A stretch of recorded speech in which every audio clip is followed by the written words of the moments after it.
గురూజీ, ఇంట్లో మనం positive energy పెరగాలి అంటే దీపారాధనలో కానీ, పూజా విధానంలో కానీ ఎలాంటి చేంజెస్ చేసుకోవాలి? మనము దేవుని మందిరం ఉంటుంది. దేవుని ఓకే. మందిరము పూజ చేసుకునే రోజే శుభ్రం చేసుకోకూడదు. ముందు రోజే శుభ్రం చేసుకోవాలి. అందరూ కూడా ఇవాళ పూజ చేస్తున్నామంటే ఈరోజు శుద్ధి చేసుకుంటా ఉంటారు. అలా అవును. చేయకూడదు.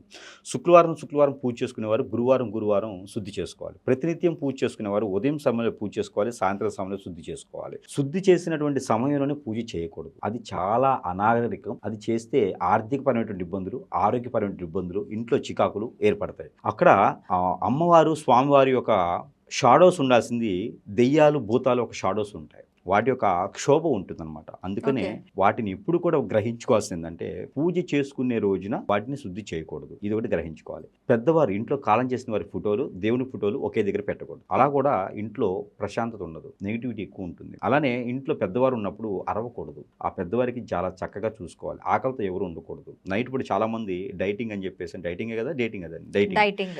డైటింగ్ అని చెప్పేసి నైట్ పూట తినకుండా పడుకుంటారు చాలామంది. అలా ఆకలితో పడుకుంటే దెయ్యాలు వస్తాయి. దెయ్యాలు వచ్చి మనకి లోపల స్టమక్‌లో గర్భం ఏర్పరచుకుంటాయి. జెంట్స్‌కైనా సరే. గర్భం ఏర్పరచుకొని వాటి వల్ల మనకేందంటే బద్ధకం ఏర్పడిపోద్ది.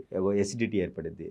లేడీస్‌లో అయితే యూటరస్ ప్రాబ్లమ్స్ వస్తాయి. అందరూ అనుకుంటారు నేను వెయిట్ తగ్గుతానని. వెయిట్ తగ్గడం తర్వాత ఆరోగ్య సమస్యలు వస్తా ఉంటాయి. ఇది గ్రహించుకోవాలి. అప్పుడు ఇంట్లో నెగటివిటీ ఉండిద్ది. మనకి వాష్‌రూమ్‌కి వెళ్ళినప్పుడు ఆటోమేటిక్‌గా ఏం చేస్తామంటే వాటర్ చేసేసి కాళ్ళు కడుక్కోకుండా వస్తూ ఉంటారు. దానివల్ల నెగటివిటీ వస్తూ ఉంటది. ఇయన్నీ చాలా చిన్న విషయాలు. కానీ చాలా పెద్ద విషయాలు. ఇయన్నీ సూక్ష్మంగా ఉంటాయి. గ్రహాలకి సూక్ష్మంగానే కనిపిస్తాయి. కానీ ఇంట్లో నెగటివిటీ రావడానికి కారణాలు ఇవన్నీ. అలానే తలస్నానం చేసేసి ఇంట్లో అలానే తిరుగుతూ ఉంటారు. విరబోసుకొని హెయిర్. దానివల్ల జిన్నాత్లని వస్తూ ఉంటాయి. ఏర్పడుతూ ఉంటాయి. ఆ ఎంట్రుకలు నుంచి కారేటువంటి వాటర్ ఉంటాయి కదా! దానితో నుంచి ఏర్పడతా ఉంటాయి. అవి చిన్న హ్మ్. చిన్న మనకి పేలు అంటారు. ఈపి పేలు అంటారు. అలాంటి వాటి నుంచి ఏర్పడతా ఉంటాయి. అలానే ఇంట్లో సాయం సంధ్య వేళ సమయంలో తల దూకోవడం లాంటివి చేయకూడదు. అలానే సాయం సంధ్య వేళ స్నానం చేయడం లాంటివి చేయకూడదు. అన్నం తినగానే స్నానం చేయకూడదు. ఇలాంటి చాలా చిన్న చిన్న నియమాలే. ఇవన్నీ చాలా మందికి తెలియదు. అవును. ఒకళ్ళు ఉంటారు తింటూ తింటూ మధ్యలో వాష్‌రూమ్‌కి వెళ్ళిపోతా ఉంటారు. అలాంటివి అవును. చేయకూడదు. తింటూ తింటూ లేవకూడదు. అలానే తింటూ తింటూ చాలా మంది ఈరోజు చూస్తా ఉంటే మొబైల్స్. మనం తినేటప్పుడు ఏం తింటున్నామో అర్థం కాదు. బొద్దింకుందా, ఎలికుందో కూడా తెలీదు అందులో. తింటూనే ఉంటాము. ఒక పక్క మొబైల్ మీద ఉంటుంది ధ్యాస. అసలు ఏం తిన్నామో కూడా తెలీదు. అలాంటివి చేయకూడదు. మనం ఏ దాని మీద దృష్టి ఉందో ఆ దాని మీద చేయాలి.